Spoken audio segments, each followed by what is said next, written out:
Olá, seja muito bem-vindo a mais um vídeo onde nós daremos continuidade aos nossos estudos sobre a Bíblia. Hoje nós falaremos a respeito de como interpretamos cartas ou epístolas. Daremos foco na sua estrutura e natureza. É praticamente um pano de fundo para que nós aprofundemos no próximo vídeo.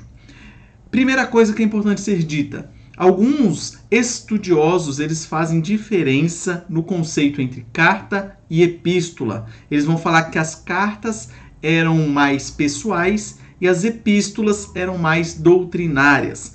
No vídeo aqui nós não faremos diferença entre esses conceitos, então utilizaremos ambos os conceitos como se fossem uma coisa só. Então, se eu falar carta ou falar epístola, lembrem-se que se trata de uma coisa só, beleza? Então, vamos ao que interessa. Dos 27 livros que compõem o Novo Testamento, 21 são cartas. Isso para você ver a importância de se estudar esse tipo de literatura, por assim dizer. Essas cartas, às vezes, elas eram destinadas a indivíduos e, às vezes, a comunidades, a igreja. Nós veremos aqui no decorrer dos slides essa diferença e alguns exemplos. Essas cartas, elas encorajavam aqueles que estavam as recebendo, numa época em que a igreja era muito perseguida, e também instruíam. Geralmente, as cartas eram escritas para combater problemas específicos, não só combater, mas trazer explicações para determinados pontos específicos. Pensem comigo, o apóstolo Paulo, ele fundou diversas igrejas em diversos locais, ele não ficava parado num lugar só. Então pensem aí, ele vai lá, deixa eu mudar a câmera aqui para ficar mais fácil. O apóstolo Paulo vai lá, funda uma igreja em determinado local e depois ele vai para outro local. Posteriormente, ele fica sabendo que está acontecendo alguns problemas naquela igreja que ele fundou anteriormente. E aí o que ele fazia? Escrevia uma carta, uma epístola e mandava para lá, para resolver aqueles problemas específicos que estavam ocorrendo. Mas é importante a gente ter em mente que mesmo que eram problemas específicos e factuais que o apóstolo estava dando luz, aquilo serve para nós hoje também.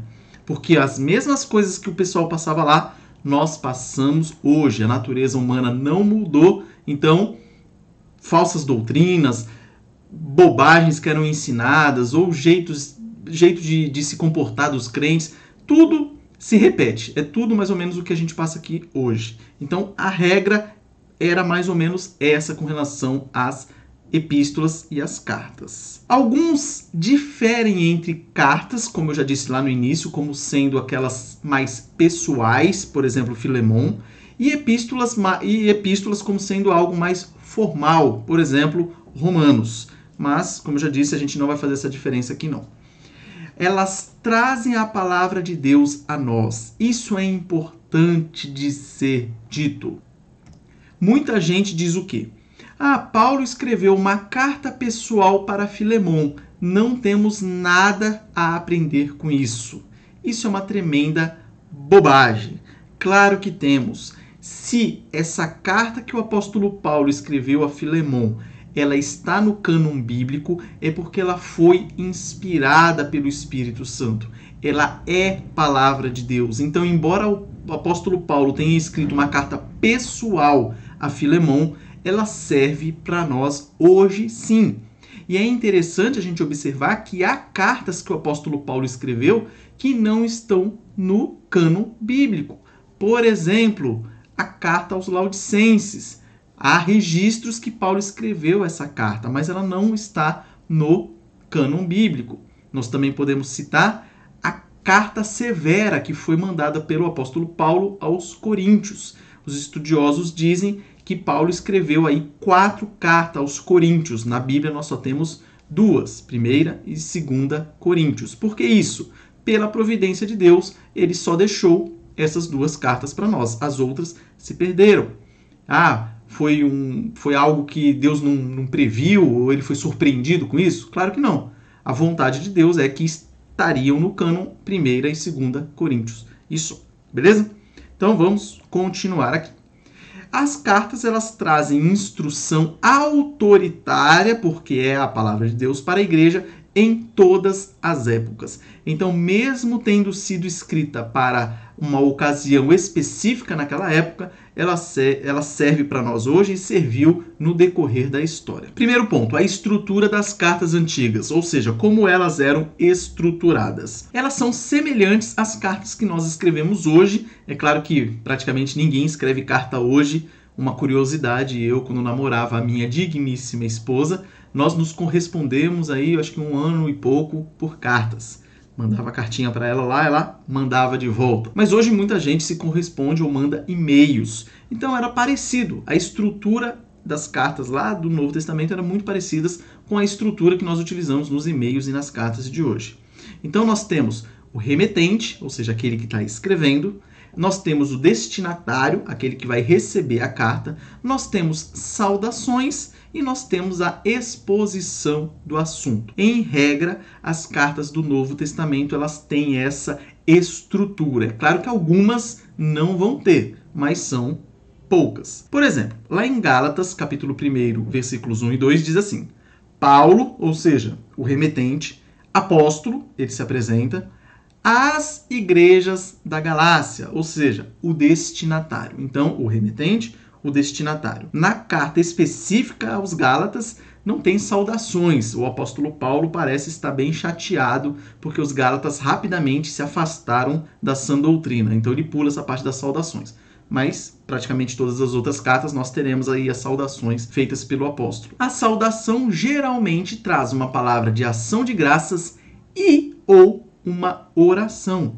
Por exemplo, nós vemos lá em 1 Coríntios, capítulo 1, versículos de 3 a 9, que diz assim, o apóstolo Paulo: Graça a vós outros e paz da parte de Deus, nosso Pai, e do Senhor Jesus Cristo. Sempre dou graças a meu Deus a vosso respeito, a propósito da sua graça que vos foi dada em Cristo Jesus. Esse é um exemplo bem interessante dessa saudação que o apóstolo Paulo faz. Uma observação rápida aqui, eu estou falando bastante sobre o apóstolo Paulo, porque ele foi o que mais escreveu cartas, mas também nós temos outras cartas escritas por outros personagens bíblicos, e algumas que a gente não sabe quem escreveu, por exemplo, Hebreus. Eu estou sempre citando ele por ele ter escrito a maior parte das cartas, beleza? Muitas vezes, as ideias apresentadas no começo de uma carta voltarão a aparecer como temas mais adiante. É bem importante isso e interessante também, porque muita gente não dá o devido valor à introdução da carta. Se você observar a carta de Paulo aos Romanos, ela tem uma introdução muito grande ali.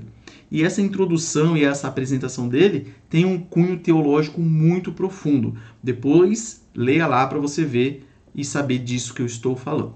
Então, as introduções e as conclusões da maioria das cartas do Novo Testamento, elas ajudam o intérprete a ver com mais clareza as ênfases e os propósitos da obra. Então, é muito importante a introdução e a conclusão para dar luz ao miolo, vamos falar assim, a exposição do assunto. Por isso, aqui vem outra dica importante. Quando você for ler uma carta do Novo Testamento, tente lê-la de uma vez só. Não tente dividir, hoje eu vou ler primeiro capítulo, amanhã o segundo, amanhã o terceiro, amanhã o quarto. Não, leia de uma vez, como se você estivesse recebendo hoje um e-mail ou uma carta. Você não vai parar para ler metade hoje, metade amanhã. Leia tudo de uma vez. Vai facilitar demais o seu entendimento do todo. Tem algumas cartas que são grandes, obviamente, igual Romanos mesmo que eu citei. Ela é mais difícil de você ler assim de uma vez só. Além disso, né, além dela ser grande, ela tem muito conteúdo que exige muita meditação ali no que você está lendo. Mas outras cartas não. 1 Timóteo, 2 Timóteo, Filemão, Tito, são coisas assim, são cartas que você deve ler rapidamente, numa sentada só, como dizem por aí. Sentou, pum, leu ela inteira. Um exemplo disso que nós estamos tratando está em Apocalipse, capítulo 1, versículo 4. Pouca gente sabe que Apocalipse foi uma carta e tinha, né, o seu remetente e tinham os seus destinatários, que foram as 7 igrejas da Ásia.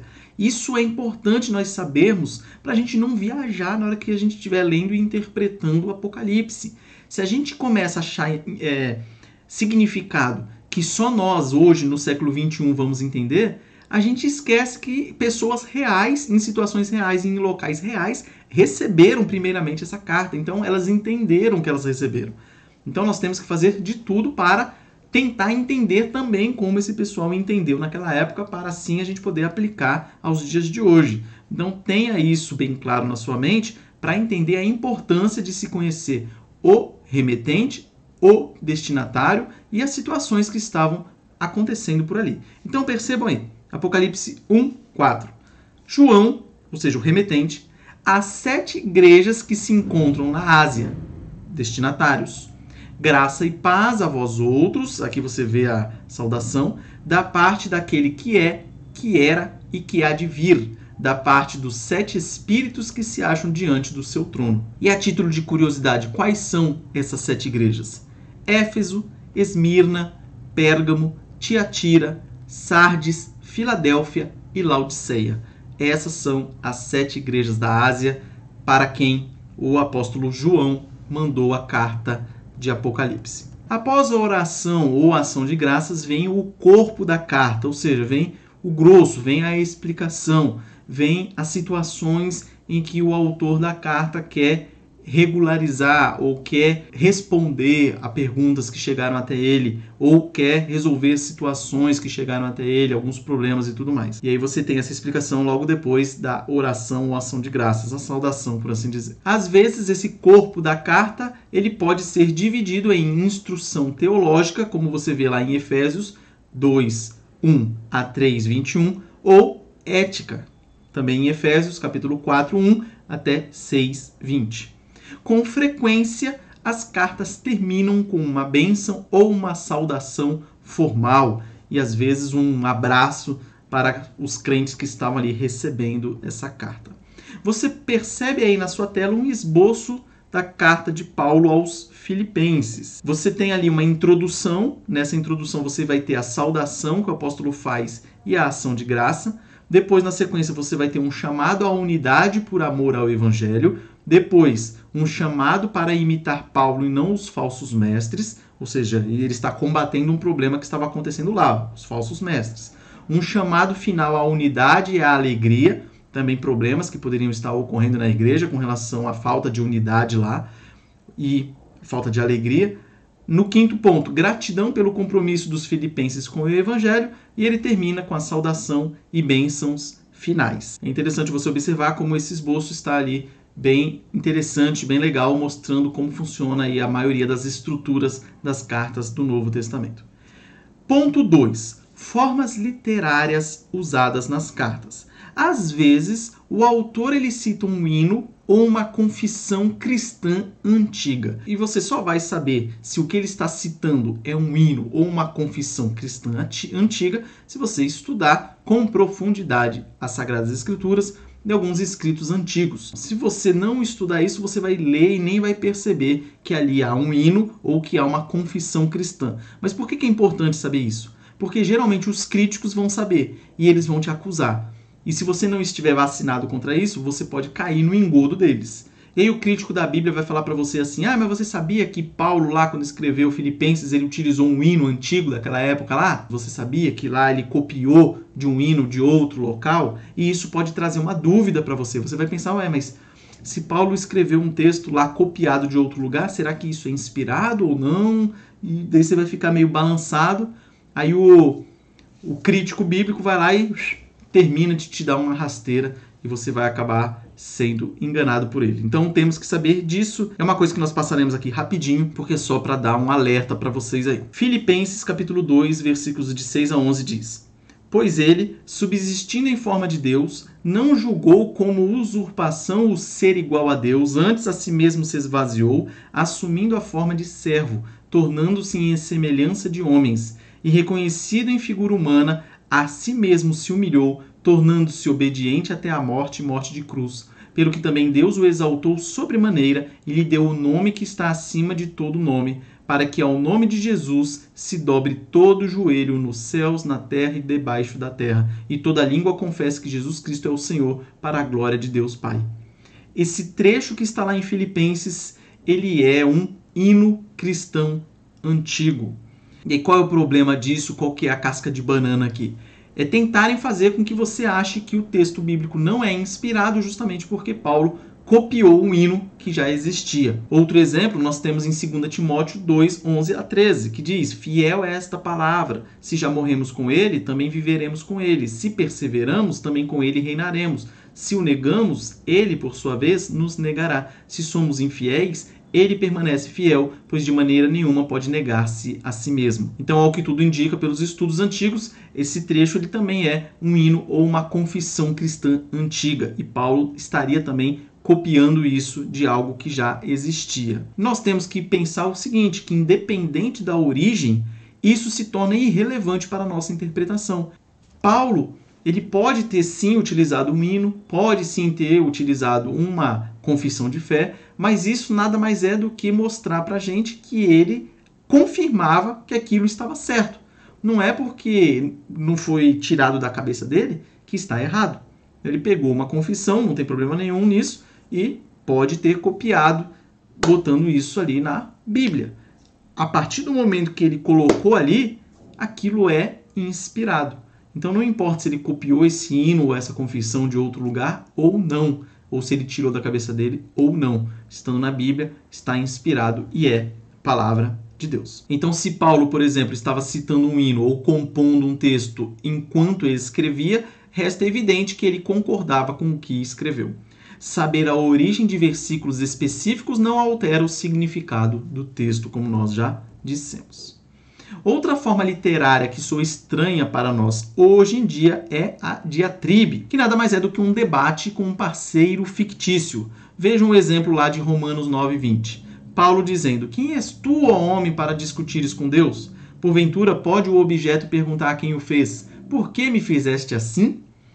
Essa então é a diatribe. É uma forma literária que era muito comum na época do início da era cristã, hoje em dia nem tanto, mas que ela é muito utilizada também nas cartas. Terceiro ponto, a natureza ocasional das cartas. As cartas geralmente são apelos cheios de afetividade, escrita para pessoas específicas em situações específicas no século I. Se foram escritas para pessoas específicas e em situações específicas, isso as torna desafiadoras quanto à sua aplicação para nós hoje. Por quê? Porque nós não podemos perguntar nem para o autor da carta, nem para os destinatários sobre a carta. A carta foi escrita por uma pessoa específica para outras pessoas específicas relacionadas a uma situação específica. Você não tem hoje como perguntar ao apóstolo Paulo o que o senhor quis dizer para a igreja de Filipenses ao escrever isso e aquilo. Não tem como. Nós também não temos os filipenses aqui para a gente perguntar para eles: o que o apóstolo Paulo quis dizer quando ele falou isso? Ou a gente não pode chegar para a igreja de Laodiceia e perguntar para ele: o que estava acontecendo aqui quando o apóstolo João mandou a carta de Apocalipse? Nós não temos hoje como fazer isso. Então isso se torna, sim, uma dificuldade para nós hoje. Mas não é nada impossível. Nós podemos, através de muita oração, estudo bíblico, iluminação do Espírito Santo e estudo, entender o que estava acontecendo ali para termos esse contexto histórico e sabermos o que estava acontecendo ali para podermos aplicar nos dias de hoje na nossa vida. As situações na época não são exatamente iguais às de hoje, embora sejam análogas. Como nós já dissemos, a natureza humana não mudou desde Adão até hoje. Então, as situações vão claramente se repetir. Porém, temos ali exortações atemporais, embora as cartas tratem muitas vezes de assuntos específicos ou pessoas específicas. Algumas exortações ali perduram desde todo o tempo da história até hoje e continuarão até o fim dos tempos. É interessante como o apóstolo Pedro, em 2 Pedro 3,16, chama as cartas de Paulo de escrituras, ou seja, ele reconhece a inspiração divina das cartas do apóstolo Paulo.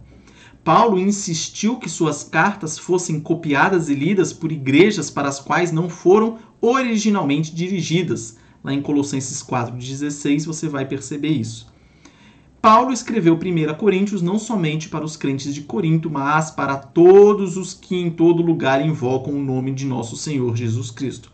Isso é mais um arremate para você perceber que essas exortações atemporais funcionaram ou serviram para aquela época, serviram no decorrer da história, Idade Média e tudo mais, até os dias de hoje e continuarão servindo até a volta do nosso Senhor Jesus Cristo ou até nós irmos ao encontro dele. Então, você vê que os apóstolos reconheciam as cartas como sendo inspiradas, as cartas eram a palavra de Deus. Se eram a palavra de Deus, são atemporais, claro, servem para nós hoje. E nós vemos o apóstolo Paulo dizendo que uma carta que foi destinada para um determinado local deveria ser lida em outro local e também o pessoal devia ali fazer circular as cartas para mais pessoas serem exortados pela mesma. Além disso, os autores das cartas do Novo Testamento escreveram com autoridade, apresentando seu ensino como transmissão da fé que, uma vez por todas, foi entregue aos santos.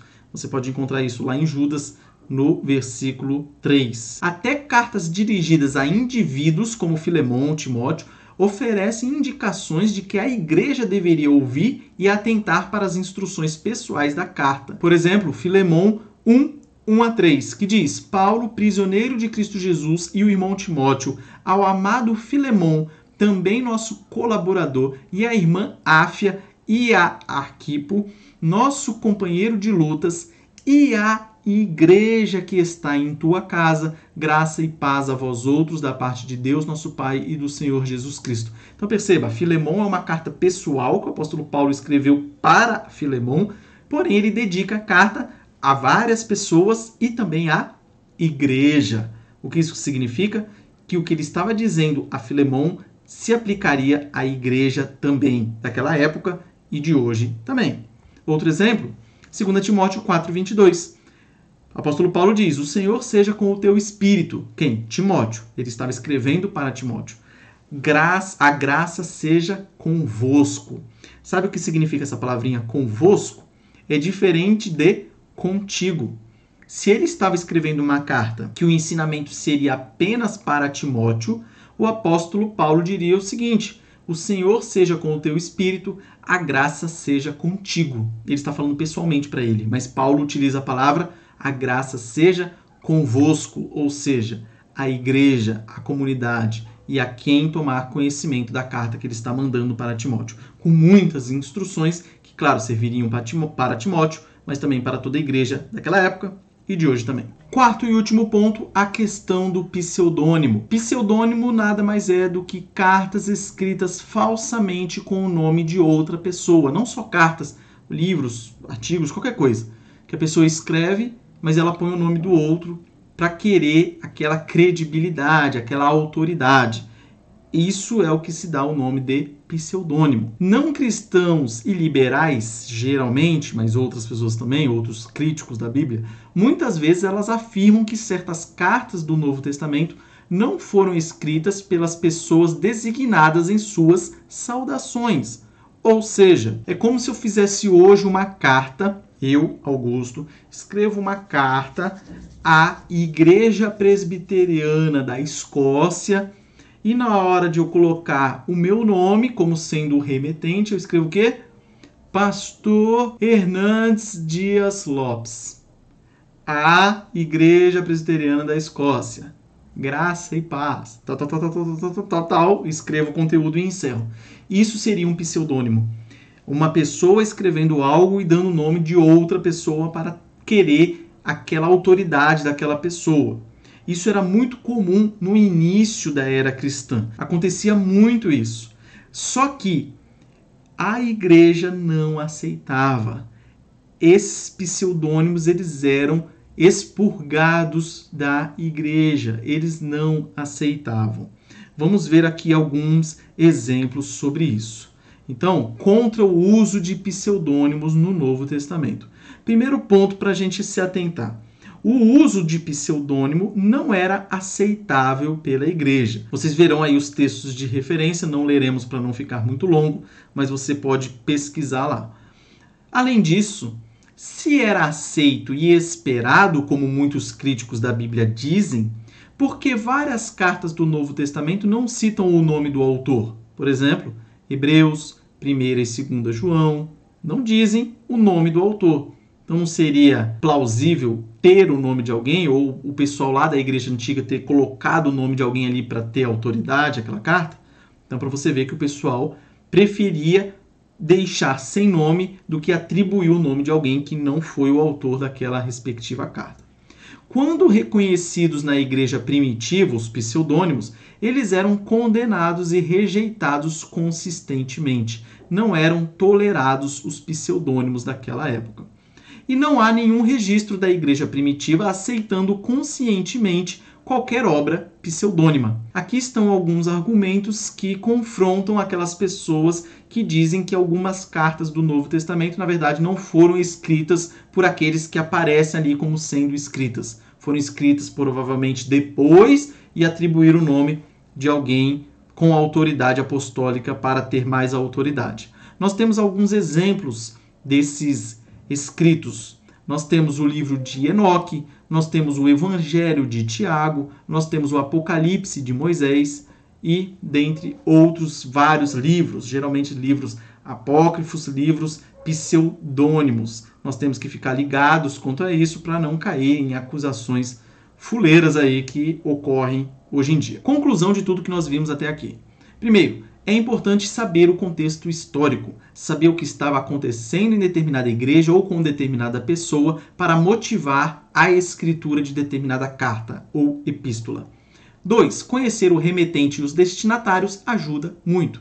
Claro, você saber quem foi que escreveu e saber quem foi que recebeu vai ajudar nessa elaboração desse contexto histórico para você entender tudo o que estava acontecendo lá para poder trazer para os dias de hoje. Terceiro, há ensino ali atemporais, embora muitas vezes tratassem de fatos específicos. Aqui nós não podemos confundir esses ensinos atemporais que perduraram por toda a história e continuarão assim, com algumas admoestações temporais específicas. Por exemplo, a questão do véu nas mulheres, nas igrejas, que o apóstolo Paulo orientou lá a igreja de Corinto. Isso que ele falou especificamente a respeito do véu foi uma situação específica para aquele período, para aquela igreja, para aquele determinado local. Isso não é um ensino que traz algo teológico mais profundo que nós trazemos para os dias de hoje. Porém, tem muitas coisas lá que se mantêm. Por exemplo, a santidade. Desde sempre nós devemos buscar a santidade. Isso não muda. O que é errado lá continua sendo errado hoje. Furtar, roubar, falar palavrão, enganar os outros. Enfim, tudo que era proibido lá continua sendo proibido aqui. Fatos específicos, aí já não, como eu dei o exemplo com relação ao véu. E por fim, são palavras de Deus. As cartas do Novo Testamento têm a autoridade, são palavras de Deus, embora tenham sido escritas para destinatários específicos e para uma situação específica da época. É palavra de Deus, ali mostra o que Deus quer falar para nós hoje também. Então, com isso, nós encerramos o vídeo de hoje. Caso tenha ficado alguma dúvida, por gentileza, mande aí nos comentários. E que Deus abençoe o seu dia, que Deus abençoe a sua semana que se inicia. E se Deus quiser, nos vemos aqui na próxima semana. Um forte abraço e até a próxima.